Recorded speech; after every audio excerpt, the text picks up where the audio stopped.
अस्सलाम वालेकुम students. Last topic में मैंने आपको कैरियर इन बायोलॉजी जो है वो डिटेल से जो है पढ़ाए थे बेटे।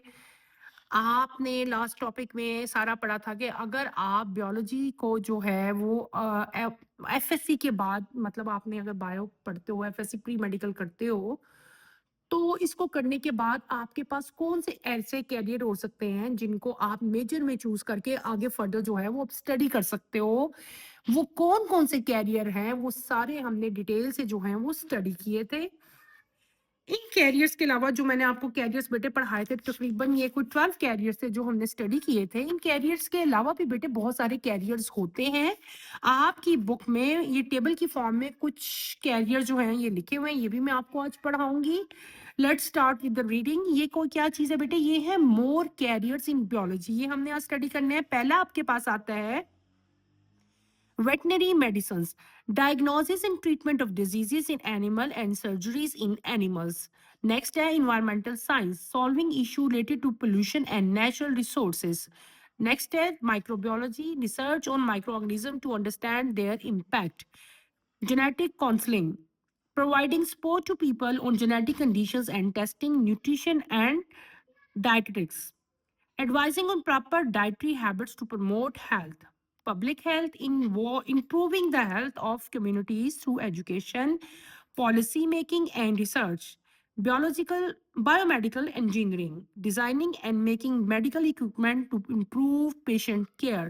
Last में है bioinformatics, analysis of biological data by using computational tools.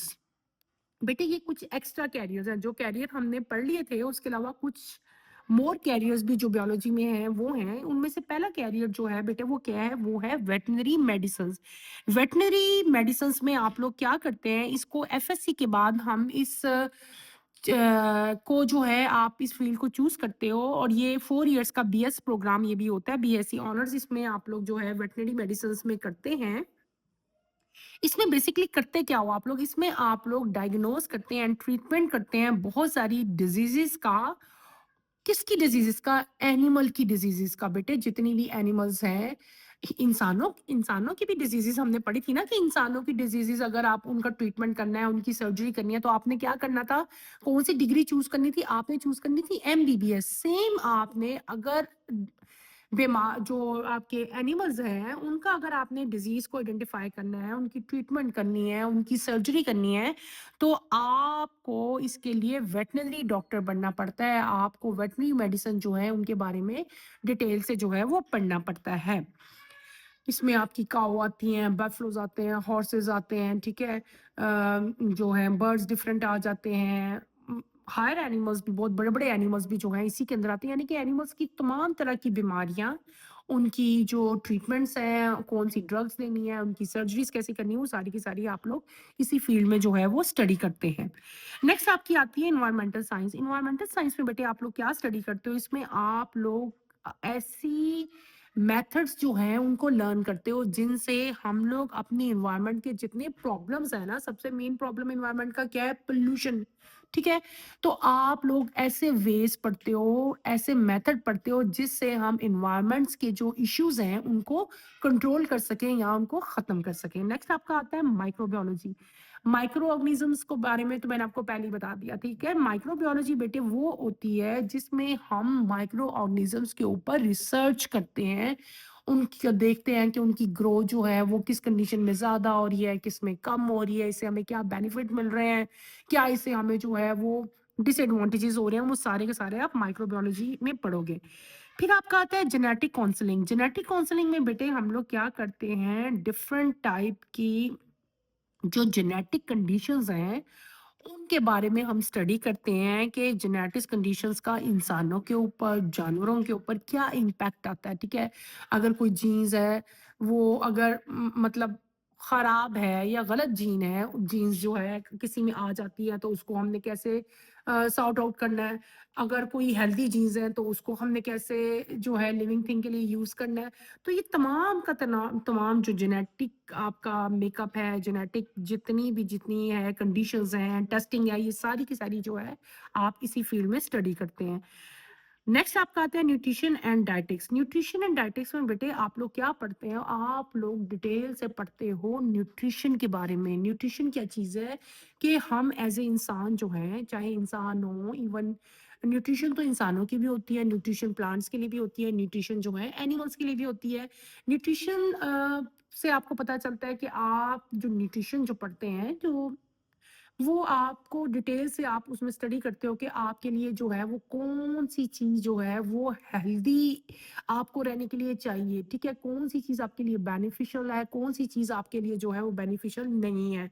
कौन-सी फूड आपने लेनी है, कौन-सी अगर आपको सपोज़ एग्ज़ाम्पल देने के लिए मैं बता रही हूँ, अगर आपको मतलब आप डायबिटिक हो तो आपने कौन-सी न्यूट्रिशन लेनी है, कौन-सी फूड जो हैं वो आपने अपनी डाइट में से निकाल देनी है। इसी तरह अगर आप लोगों को हाई ब्लड प्रेशर है, तो आपने कौन-सी डाइट जो है वो लेनी है, कौन-सी कट ऑफ करनी है।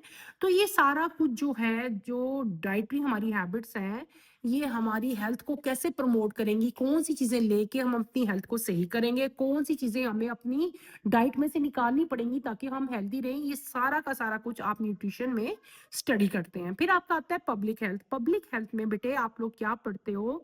आप लोग इसमें ऐसी एजुकेशन लेते हैं, ऐसी रिसर्च करते हैं, ऐसी पॉलिसीज़ बनाती हैं जिससे पूरी जो आपकी पॉपुलेशन है, जो आपकी पब्लिक है, उनकी हेल्थ पे अच्छा इम्पैक्ट पड़े, ऐसे वेज़ आप निकालते हो, ठीक है? ऐसे रोज-बरोज पॉलिसीज़ बनती हैं, ऐसी रिसर्च होती है इस पूरी की पूरी क्लास में। कॉमन एग्ज़ाम्पल मैं आपको ऐसे देती हूँ। फॉर एग्ज़ाम्पल इस करियर को अगर आप चूज़ करते हो तो आप ऐसे इस मेथड स्टडी करोगे।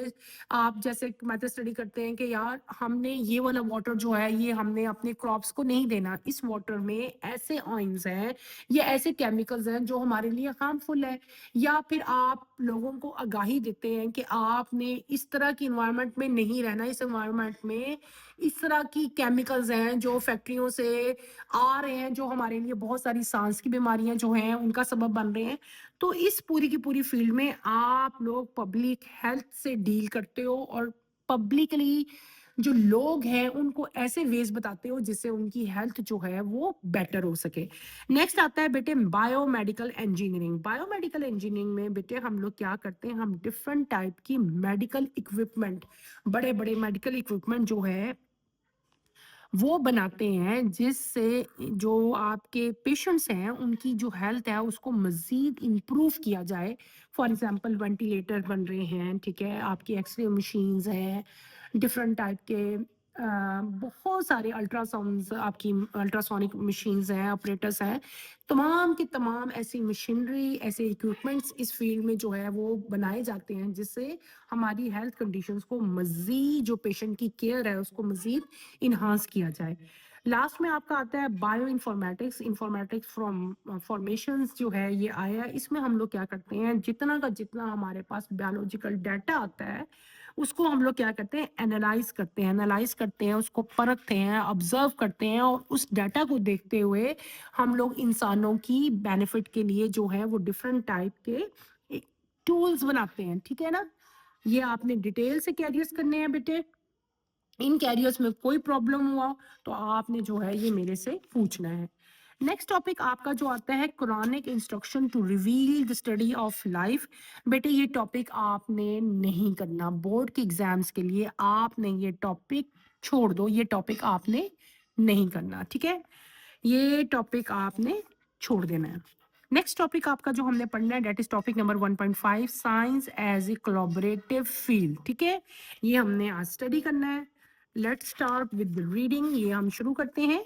Science is a collaborative field in which researchers from various discipline field work together to solve complex problem. Interdisciplinary team can tackle problems more efficiently by leveraging the strengths and expertise of each discipline. It often leads to quicker and sustainable solution. Let's discuss a few examples of interdisciplinary collaboration in science. Science के बारे में आपको बताया हुआ है कि ये जो है कोलैबोरेटिव फील्ड है। इसका मतलब ये हुआ कि जितनी भी साइंस की फील्ड्स हैं वो सारी, कोई भी प्रॉब्लम होता है तो मिल के इकट्ठी होके जो है वो काम करती हैं। जब वो इकट्ठी होके, जैसे कोई भी प्रॉब्लम है, जैसे इंसान है, अब इंसानों को मैंने आपको बताया है कि ह्यूमन बीइंग्स की भी एक केमिस्ट्री है, ह्यूमन बीइंग का भी एक फिजिक्स है, बायो फिजिक्स हमने पढ़ा था कि हमारी जो आर्म की जो मूवमेंट है वो लिवर की जैसी है, ठीक है? हमारे अंदर प्रोटीन और कार्बोहाइड्रेट का ब्रेकडाउन हो रहा है, मतलब केमिकल रिएक्शन हो रहा है। तो किसी भी चीज़ को, किसी भी प्रॉब्लम को सॉर्ट आउट करने के लिए साइंस की तमाम फील्ड जो है वो कंबाइन होके जो है वो वर्क करती हैं। इसके बारे में हम डिटेल से स्टडी करेंगे, ठीक है? इसकी कुछ एग्जांपल्स हैं वो हम लोग स्टडी करते हैं। पहला है human genome project. The Human Genome Project aimed to sequence and map the entire human genome. This project was completed in 2003. It involved research from various disciplines, including molecular biology, genetics, informatics, and computer research. Human genome project ये एक project है, इसका नाम है, ठीक है? ये project जो है कंप्लीट हुआ था 2003 में, और इसमें सारा इसकी एम क्या थी कि इसमें इंटायर ह्यूमन जीनोम यानी कि जो हमारा पूरा जेनेटिक मेकअप है उसके बारे में इसमें जो है वो हमें सारी की सारी जो है इंस्ट्रक्शंस मिलती हैं, सारा काम इसके ऊपर हुआ। इसमें जो है वेरियस डिसिप्लिन, वेरियस जो ब्रांचेस हैं साइंस के, उनके ऊपर काम किया गया, जैसे कि molecular biology, genetics, informatics and computer science. इस प्रोजेक्ट में जो मेन काम था वो क्या था? ह्यूमन की जो जीनोम है, जो जेनेटिक मेकअप है, उसके ऊपर काम किया गया। और बहुत सारी फील्ड जो हैं उन्होंने कंबाइनली जो है इस प्रोजेक्ट में अपना हिस्सा लिया, वो ये लिखी हुई है। नेक्स्ट बेटे आता है climate change research. Climate change required collaboration among many disciplines such as atmospheric science, ecology, economics and sociology. अच्छा, क्लाइमेट चेंज रिसर्च बेटे, इस रिसर्च में क्या होता है? इसमें क्लाइमेट से रिलेटेड जितनी भी हैं, फॉर एग्जांपल साइंस है, इकोलॉजी, इकोलॉजी निकला है इकोसिस्टम से वर्ड, इकोनॉमिक, ठीक है? इकोलॉजी, इकोनॉमिक्स एंड सोशियोलॉजी, ये चार जो साइंस की फील्ड्स हैं, ये चारों ने मिल के कोलैबोरेशन से इनकी जो है वो क्लाइमेट चेंज के ऊपर जो है वो रिसर्च की। फिर आपका आता है मेडिकल रिसर्च। क्या आता है बेटे? Medical research. Medical research often depends on inter disciplinary collaboration. For example, cancer research involves oncologist, biologist, biochemist, genetics and pharmacologist and statistician. अगली रिसर्च जो हमने जिसके बारे में पढ़ा है that is medical research. Medical research में बहुत सारे डिसिप्लिन होते हैं, बहुत सारी साइंस की फील्ड्स, उन्होंने मिलके जो है इसके बारे में कंबाइनली जो है कोलैबोरेट किया, कंबाइनली काम किया। कॉमन एग्जांपल आपको दी हुई है कैंसर की। वो डॉक्टर, वो साइंटिस्ट जो कैंसर के कंसल्टेंट होते हैं, जो कैंसर को चेक कर रहे होते हैं, कैंसर को लेके चल रहे होते हैं, उनके ऊपर रिसर्च करते हैं, कैंसर से रिलेटेड डॉक्टर जो हैं उनको बेटे हम लोग क्या कहते हैं? ऑन्कोलॉजिस्ट कहते हैं। पहले तो आपको ये बात पता होना चाहिए। तो इसमें क्या हुआ, हम लोग कैंसर की एग्जांपल ले रहे हैं, इसमें ऑन्कोलॉजिस्ट, बियोलॉजिस्ट, बायोकेमिस्ट, जेनेटिक्स, फार्माकोलॉजिस्ट और स्टैटिस्टिशियन ने कंबाइनली काम किया। किसके ऊपर? कैंसर की रिसर्च के ऊपर। देखो ना, पहले तो डायग्नोसिस के लिए हमें क्या हमें चाहिए था? ऑन्कोलॉजिस्ट, डॉक्टर चाहिए, ठीक है? फिर बियोलॉजिस्ट भी हमें इस फील्ड में जो है वो रिक्वायर्ड थे, ठीक है? बायोकेमिस्ट हमें चाहिए थे जो कि रिएक्शंस देख रहे थे कि कैंसर का हमारे ऊपर क्या इम्पैक्ट पड़ता है, क्या उसकी वजह से रिएक्शन बॉडी में क्या ब्रेक डाउन हो रहा है, क्या नई चीज फॉर्म बन रही है। फिर जेनेटिक्स भी इस काम में हमें चाहिए थे। उन्होंने क्या किया कि उन्होंने देखा कि जो कैंसर है वो हमारी जीन्स के ऊपर क्या इम्पैक्ट आ रहा है। ये सारा का सारा जो है हम जेनेटिक्स वाली फील्ड में देखेंगे। फिर आते हैं फार्माकोलॉजिस्ट। फार्माकोलॉजिस्ट क्या है कि जब आपको डॉक्टर ने, ऑन्कोलॉजिस्ट ने कैंसर डायग्नोज कर दिया, तो फिर हमें फार्माकोलॉजिस्ट ने ड्रग जो है वो बतानी है ना कि कौन सी ड्रग जो है वो हमने कब जो है वो स्टार्ट करनी है। नेक्स्ट आपका आता है स्टैटिस्टिशियंस। जो ये स्टैटिस्टिशियंस होते हैं, इनका काम क्या है? ये स्टैटिकली आपको जो है डाटा प्रोवाइड करते हैं कि कौन से एरिया में कितने कैंसर पेशेंट थे, कितने का थर्ड स्टेज था, कितने पेशेंट जो है वो सेकंड स्टेज में थे, फर्स्ट स्टेज में थे, कितने जो है वो रिकवर कर गए, कितने जो है उनकी डेथ होगी। सारा का सारा डाटा जो है हमें स्टैटिस्टिकली जो है हमें पता चलता है। अंडरस्टैंड बेटे? नेक्स्ट टॉपिक हम स्टार्ट करते हैं। नेक्स्ट जो फील्ड है आपकी robotics and artificial intelligence, AI. The field of robotics and AI is highly interdisciplinary. It involves computer science, engineering, mathematics, neuroscience, and psychology. This collaboration has led to significant advancement in robotic system, autonomous vehicle, machine learning, and natural language processing. Next field बेटे जो मैंने आपको बताई है that is robotics and artificial intelligent. ये field जो है बहुत ज़्यादा इम्पॉर्टेंट फील्ड है। इस फील्ड में computer science, engineering, mathematics, neuro science और साइकोलॉजी जो है मिल के एक दूसरे के साथ कंबाइनली जो है वर्कआउट करते हैं। इससे हमें एक सिग्निफिकेंट एडवांसमेंट जो है वो रोज़ बरोज़ आ रही है। नए नए रोबोटिक सिस्टम आपके पास आ रहे हैं, नए नए व्हीकल्स जो हैं आपके पास आ रहे हैं जो खुद ब खुद ही मूव कर रहे हैं। उनके अंदर भी मतलब ऑटोनोमस यानी कि ऑटोमेटिक सिस्टम्स हैं, मशीन लर्निंग जो है वो आपके पास आ रही हैं, नेशनल लैंग्वेज प्रोसेसिंग आ रही है। यानी कि आर्टिफिशियल इंटेलिजेंस से और रोबोट से ह्यूमन बींग्स को, मैनकाइंड को बहुत ज़्यादा जो है वो बेनिफिट मिल रहा है, बहुत ज़्यादा फ़ायदा हो रहा है। बहुत सारी मशीन्स ऐसी हमने जो है वो इन बना ली हैं, इन्वेंट कर ली हैं, जो कि मैन पावर के बगैर ही जो है वो काम कर रही हैं। उनके काम के, उनके प्रोसेस के लिए हमें किसी भी मैन की हेल्प की ज़रूरत नहीं होती, ठीक है? इससे क्या होता है, इससे जो है हमारा टाइम भी बचता है और जो है वो ज़्यादा काम जो है वो थोड़े टाइम में इजीली हो सकता है। तो रोबोट और आर्टिफिशियल इंटेलिजेंस से पूरी साइंस की फील्ड में बहुत ज़्यादा जो है बेटे वो बेनिफिट हुआ है। नेक्स्ट आपका आता है space exploration. Organization like NASA and the International Space Station ISS involve scientists from various fields including astrophysics, planetary science, engineering, biology, and medicine. These collaboration enable scientists to investigate the cosmos. Space exploration, space तो आपको पता है ना, खला हमारी space जो है उसको एक्सप्लोर करना, उसको देखना, फाइंड आउट करना कि हमारे स्पेस में क्या चीज़ें प्रेजेंट है। इसके लिए दो ऑर्गेनाइजेशन है। पहली तो है नासा, NASA, और ये एब्रीवेशन है बेटे, ये किस चीज़ की एब्रीवेशन है? National aeronautics and space administration की जो है ये एब्रीवेशन है। और दूसरी जो है इंटरनेशनल स्पेस स्टेशन, वो उसका आप लोग शॉर्ट फॉर्म क्या लिखते हो? ISS। I for international, S for space and S for station. ये दो ऑर्गेनाइजेशन हैं बेटे जो इस स्पेस से रिलेटेड डिफरेंट टाइप के काम जो है वो कर रही हैं। और इसमें बहुत सारी जो फील्ड्स हैं, ज़्यादातर फील्ड जो है इसमें फिजिक्स से रिलेटेड है, एस्ट्रोफिजिक्स है, प्लेनेटरी साइंस है, इंजीनियरिंग है, बियोलॉजी है और मेडिसिन जो है, इन्होंने मिल के जो है इस फील्ड पे बहुत ज़्यादा जो है वो काम किया है। और इस कोलैबोरेशन की वजह से हमें जो है scientist investigate the Cosmos, Cosmos को हमें जो है इन्वेस्टिगेट करने में बहुत ज़्यादा हेल्प हुई है। ये टॉपिक बेटे हमारा जो है वो ख़त्म हो गया है। टॉपिक 1.5 हमने science as a collaborative field जो है हमने स्टडी कर ली।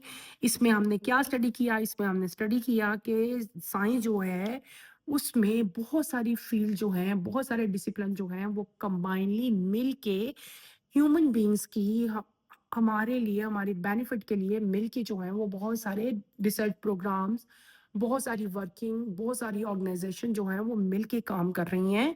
और इनका हमें जो है हमारी लाइफ के ऊपर बहुत ज़्यादा पॉजिटिव इम्पैक्ट हो रहा है। टॉपिक हमारा हो गया ख़त्म। तो मेरा ख्याल है आज के लिए इतना ही काफ़ी है। इंशाल्लाह नेक्स्ट टॉपिक जो है उसमें हम नेक्स्ट अपना जो है लेक्चर स्टार्ट करेंगे। अल्लाह हाफिज़।